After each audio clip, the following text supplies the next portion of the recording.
Un, deux. Allô. Pardon. Monsieur le ministre, je suis heureux de vous accueillir aujourd'hui à Noisy-le-Roi. C'est un honneur pour nous de vous accueillir juste après la sortie de votre livre, puisque le livre est sorti mercredi dernier. Je crois que c'est votre première sortie publique à la suite de ce livre. Donc, selon vos propres mots, monsieur le ministre, vous êtes entré en politique par effraction et vous en êtes sorti avec le dégoût. Sorti de l'ENA en 1978, vous intégrez le corps préfectoral, dont vous démissionnerez en 1981 par conviction politique, à la suite d'arrivée des communistes au gouvernement. Vous deviendrez par la suite secrétaire d'État à la culture en 1986, dans le gouvernement de Jacques Chirac. En 1988, vous serez élu président du Conseil général de Vendée. Vous avez fondé le Mouvement pour la France, le MPF, l'inspiration souverainiste, et vous êtes présenté aux élections présidentielles de 1995 et de 2007. Vous êtes écrivain, un écrivain engagé, d'une part. On se souvient des turqueries du Grand Mamouchi ou des mosquées de Roissy. Vous avez écrit aussi sur les abeilles. Vous êtes aussi un écrivain de romans, et le dernier roman sur le roman de Jeanne d'Arc, qui est sorti l'année dernière. Mais vous êtes aussi et surtout, je dirais, un entrepreneur. Et votre plus gros œuvre, je dirais, c'est le parc d'attractions du Puy du Fou, que vous avez créé alors que vous étiez encore étudiant en 1978, et qui est un modèle maintenant de parc d'attractions français, puisque c'est le deuxième parc d'attractions en termes de nombre de personnes reçues, et qui se développe à l'étranger, toujours sous votre impulsion. En ce qui concerne votre livre, monsieur le ministre, j'ai lu avec l'espoir d'y trouver des anecdotes truculentes, de découvrir avec curiosité les dessous du monde politique, d'y trouver peut-être aussi des règlements de compte, et je suis un petit peu resté sur ma faim sur tous ces points. Mais dans cette lecture, j'y ai trouvé autre chose. J'ai été remué, au-delà de mes convictions. Ce livre m'a forcé à me poser des questions. Je pense en particulier au sujet sur l'islam en France, sur la géopolitique avec les Américains tout-puissants, sur l'Europe de Maastricht aussi, bien sûr, avec la disparition de la souveraineté nationale, et bien sûr aussi des principes moraux face au risque d'eugénisme en particulier. On termine votre livre avec un goût amer sur l'évolution de notre société. C'est un livre qui nous alerte, qui nous appelle presque à la désobéissance civile. Et je vous cite, « Face à la guerre contre la famille et contre la famille des familles, l'objection de conscience, le refus de l'impôt, quand on ne voudra plus payer de sa vie, la mort des autres. » Monsieur le ministre, je vous laisse la parole.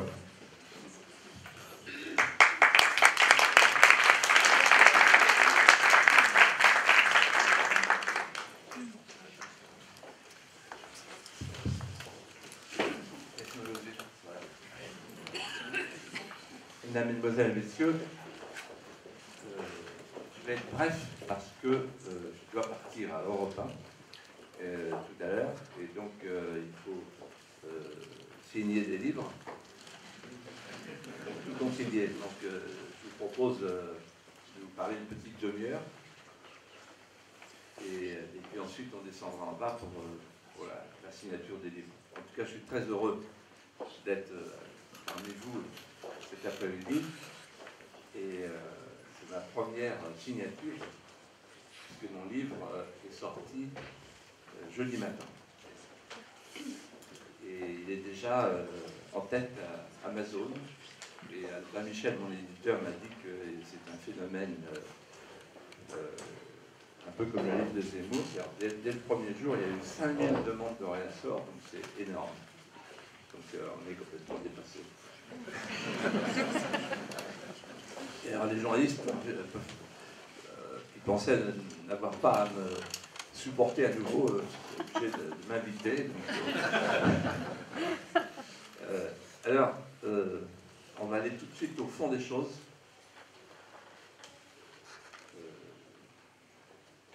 Je ne suis pas écrivain.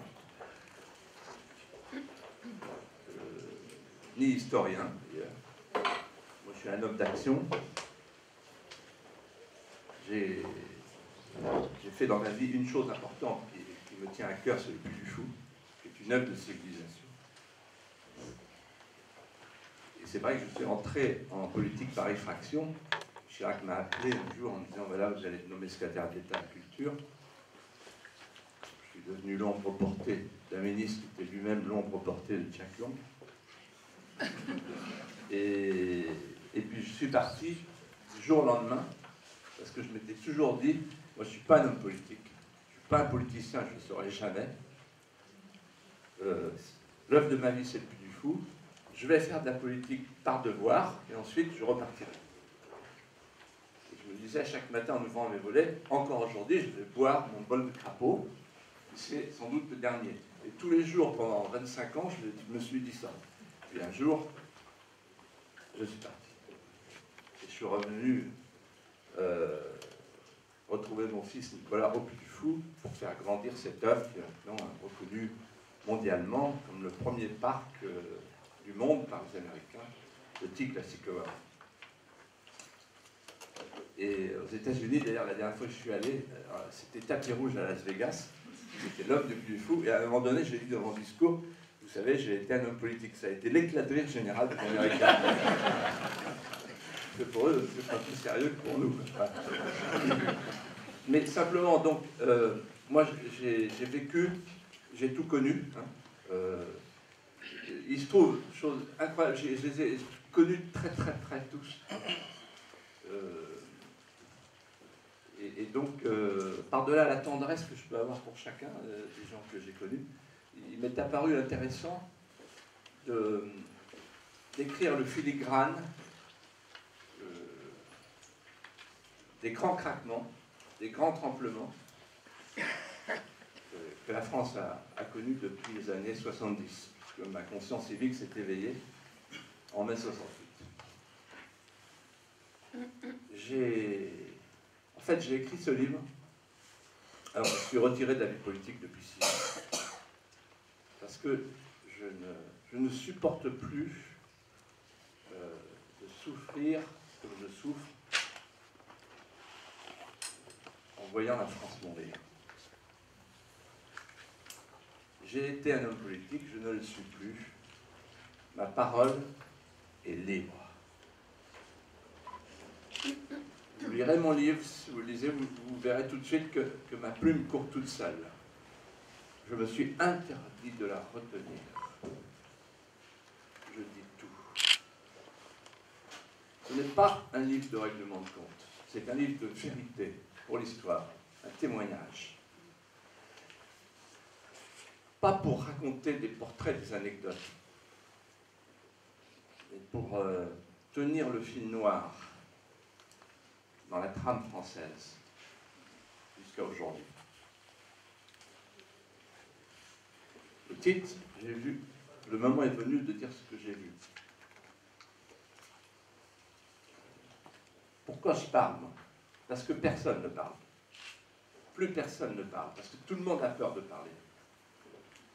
Depuis que mon livre est sorti, je reçois des centaines de lettres, y compris de parlementaires français, et qui me disent la même chose.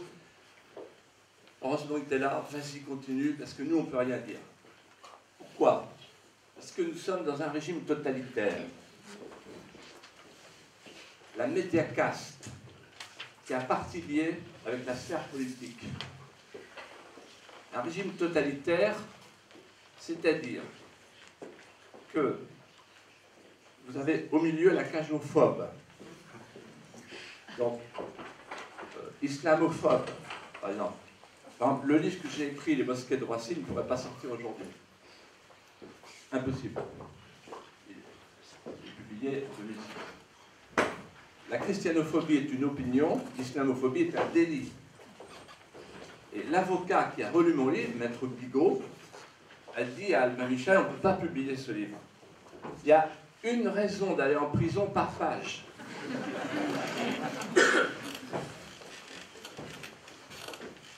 J'espère qu'on m'apporte que des oranges. Donc la cagophobe. Autour, il y a la médiacaste. avec les journalistes qui font les 100 pas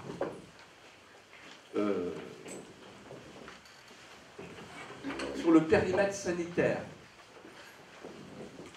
Ils ont tous attrapé la fièvre cafeteuse et donc ils guettent ou cherchent à provoquer le mot qui tue. Et voilà, et moi j'ai pas peur. Moi j'arrive à un âge dans ma vie, ayant fait ce que j'ai fait, qui m'a amené à me dire, allez c'est fini maintenant, on y va. J'ai remarqué, comme chacun d'entre vous, que la parole politique est complètement dévaluée, elle est discréditée puisqu'elle est fondée sur le mensonge, puisque les gens font carrière, c'est tout, on s'en fout de la France. Tous. Ils font carrière. Donc, vous ne les écoutez pas. Par contre, la parole métapolitique, elle est écoutée, elle est entendue. Et c'est extraordinaire que les premières personnes qui m'ont envoyé des mots que j'ai rencontrés là, ce week-end, c'est des gens comme Michel Onfray, comme Éric Zemmour, comme etc. Et j'en cite tous. Là. Parce qu'il y a des gens qui sont libres, qui viennent d'horizons qui ne sont pas les miens d'ailleurs, et qui se disent mais la France est en train de mourir. Et il y a ce totalitarisme, ce terrorisme médiatique qui fait que tout le monde file droit. Donc j'ai écrit ce livre pour raconter ce que j'ai vu. Qu'est-ce que j'ai vu? Je pèse mes mots. Derrière les petits mensonges et les grands menteurs, j'ai vu se profiler la haute trahison de la France. De ceux qui, par intérêt, suivant les entreprises, les firmes A nationales, voulaient un grand marché planétaire de masse qu'ils vont obtenir avec le traité transatlantique, qui va faire disparaître la France et l'Europe, y compris les appellations contrôlées, etc. C'est fini. Et ceux qui, par idéologie, voulait fabriquer un homme nomade, désaffilié, désinstitué, en apesanteur, désexué, hermaphrodite, sans patrie charnelle, déraciné.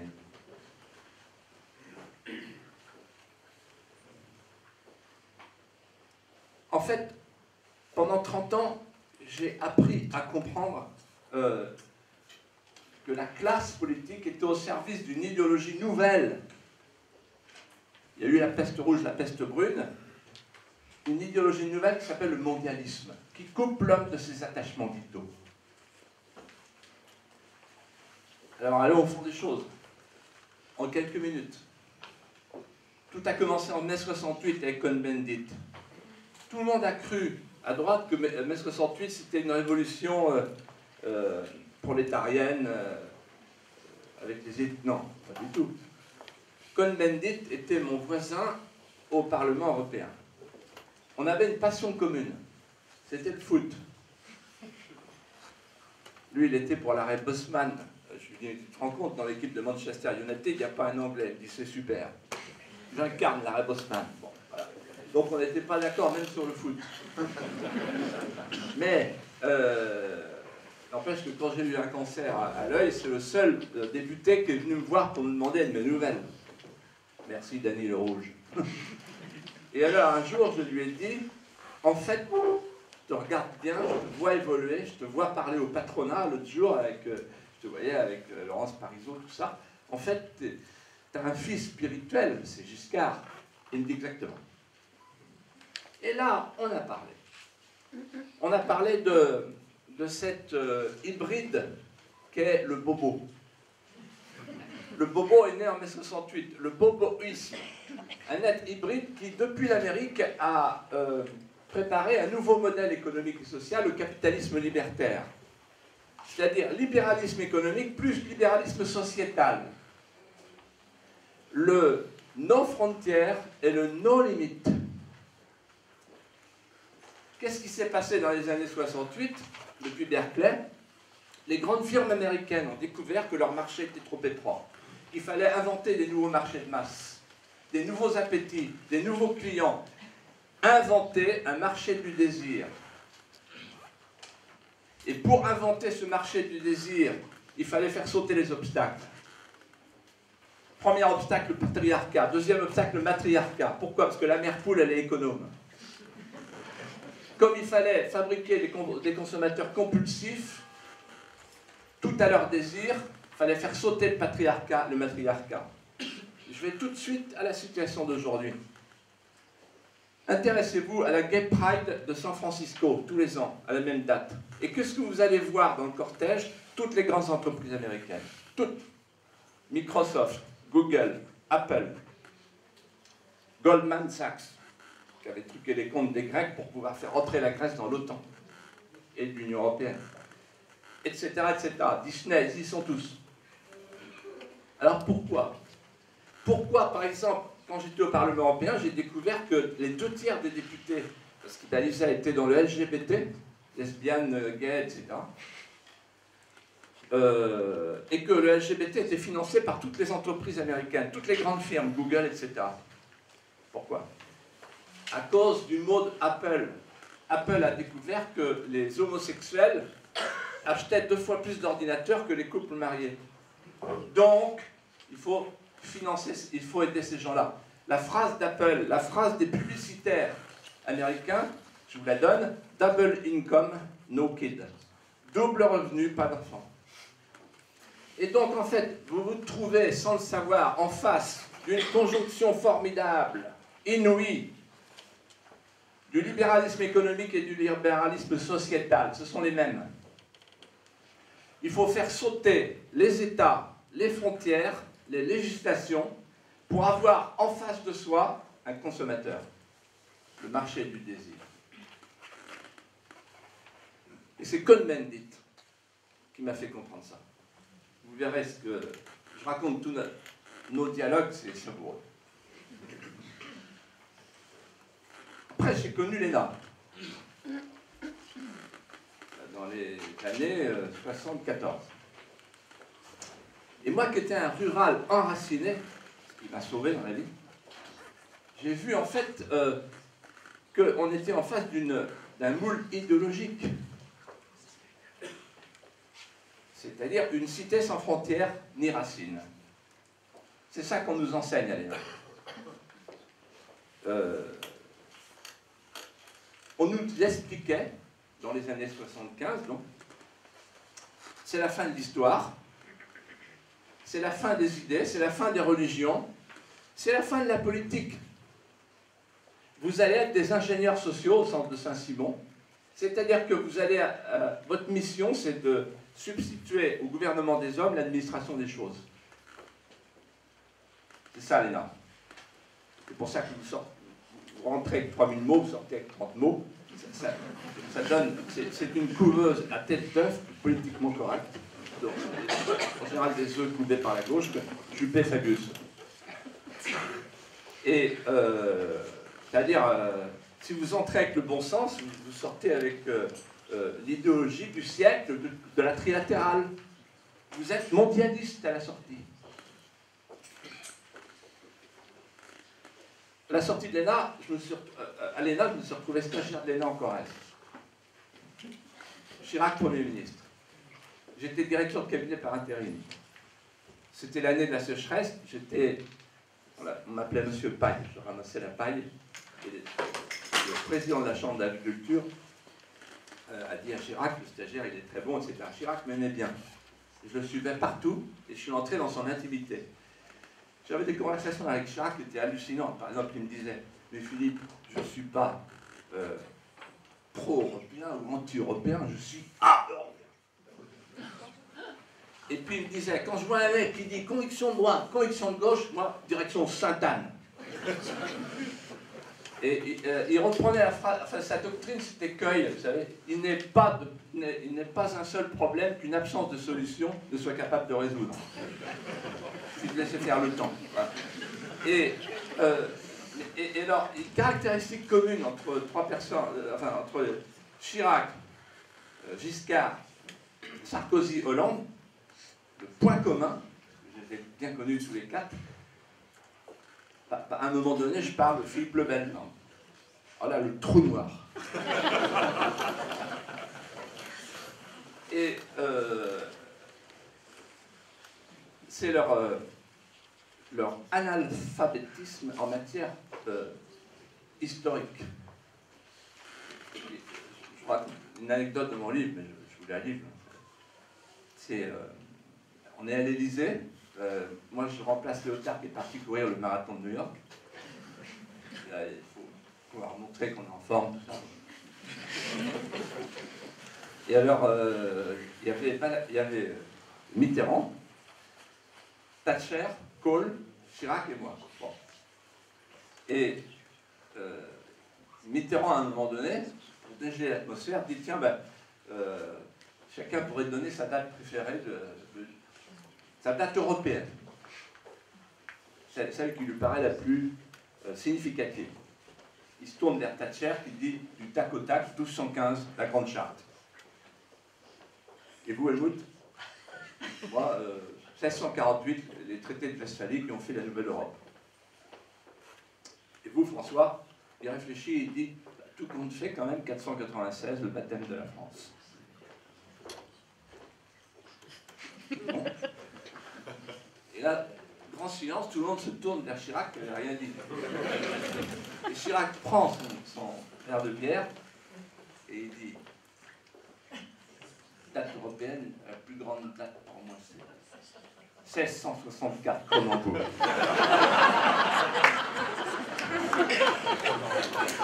Ça veut dire en fait, je m'en fous. Voilà, voilà. Et alors après, j'ai connu Giscard, j'ai très bien connu Giscard. J'ai pas le temps de vous raconter pourquoi on s'est rencontrés, parce que c'est absolument hallucinant, parce qu'il a voulu que je sois sous-préfet de Vendôme. Et il venait poser son hélicoptère blanc, on était en Giscardie, etc. Et il me voulait absolument comme sous-préfet, pour une raison que vous découvrirez dans mon livre, qui est tout à fait cocasse. Et souvent, il m'invitait à dîner. Et en fait, c'était pour savoir ce que pensaient les Vendômois. Et je lui disais, vous savez, les Vendômois, ils ne comprennent pas très bien votre idée de tout changer, comme ça. Il dit, si, il faut moderniser la France, c'est tard, la France est en retard. Et en fait, c'était un Américain, quoi. Bon. Et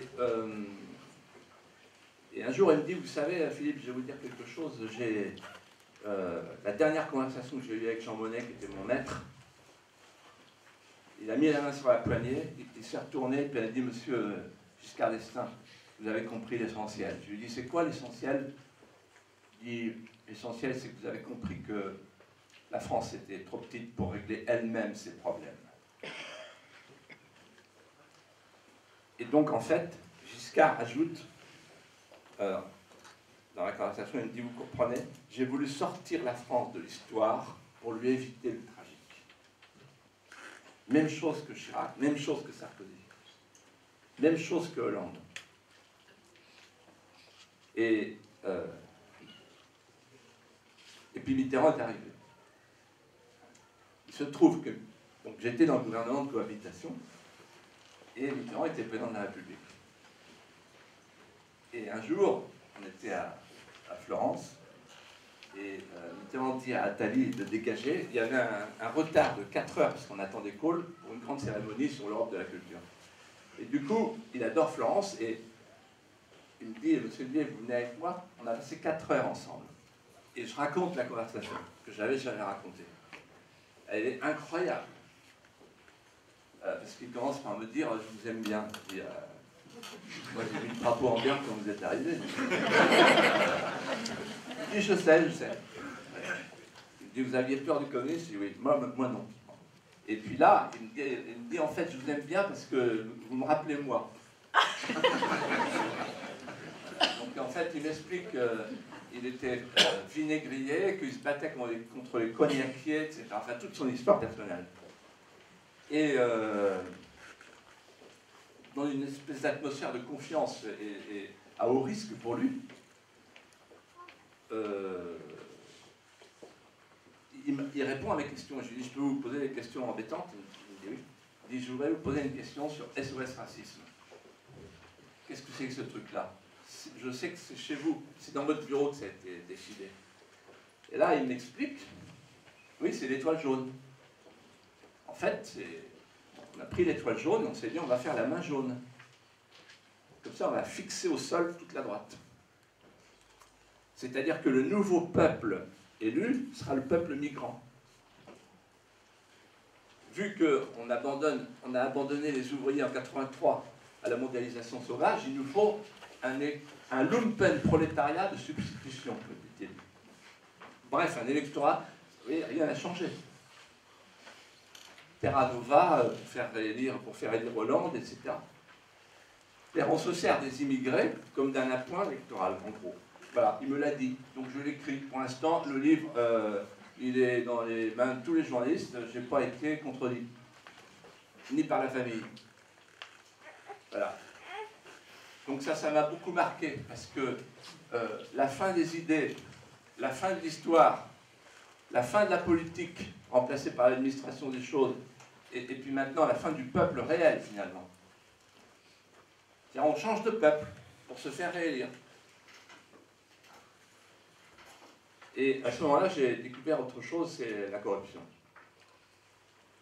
En 1990, un inspecteur de police qui était révoqué, s'appelait Godino, vient me voir et me dit voilà ce que j'ai trouvé, les cahiers des croix. Et dans les cahiers à spirale, il y avait tous les noms, que je cite dans mon livre, avec toutes les commissions, le système URBA, les commissions commerciales, etc. Tout ce qui a en fait liquidé nos bourgs, nos centres-bourgs pour faire les grandes surfaces. Et c'est ce qui a permis à Mitterrand d'être réélu en 88. L'argent d'URBA. URBA, c'était un système de raquettes. Mais quand je me suis levé à l'Assemblée pour poser une question au garde des Sceaux, que j'avais appelé le garde des Sous, M. Nallet, j'ai vu qu'à droite, comme dit Renaud, il est blême mon HLM. Et à la sortie, tous les hiérarques de la droite sont venus me voir en disant maintenant ça suffit. Il y a même un grand entrepreneur qui est venu me dire c'est 50 000 francs. Votre tête. Donc j'ai demandé des policiers à M. Marchand, ministre de l'Intérieur, j'ai continué. Et je me suis aperçu que c'était Urbain et Torabi. Donc j'ai découvert la corruption. Puis, quand je suis devenu député européen, alors là j'ai découvert le système européen dont personne ne parle. C'est incroyable, ce chapitre de mon livre, pour l'instant, personne n'a rien dit. J'explique qu'un député européen, il est soumis jour et nuit, jusque dans son bureau, on frappe à la porte par 3000 lobbyistes. Enfin, ils sont 30 000, mais les policy managers. Ils ont une carte, ils sont agréés. C'est eux qui font la loi. Et donc, quand je me suis battu pour les abeilles contre BASF, Monsanto, Bayer, là, ça sentait le cramer. Hein. Parce que toutes ces grandes entreprises, en fait, ont leur lobby. Et ce qu'il faut bien voir, c'est que vous commencez dans un lobby, puis après, vous passez du lobby à l'administration, ou de l'administration au lobby. On appelle ça la Revonville d'or. Il y a des mots pour tout. Le tourniquet. Voilà. Et donc, vous prenez les commissaires européens, là, aujourd'hui, celui qui s'occupe de la législation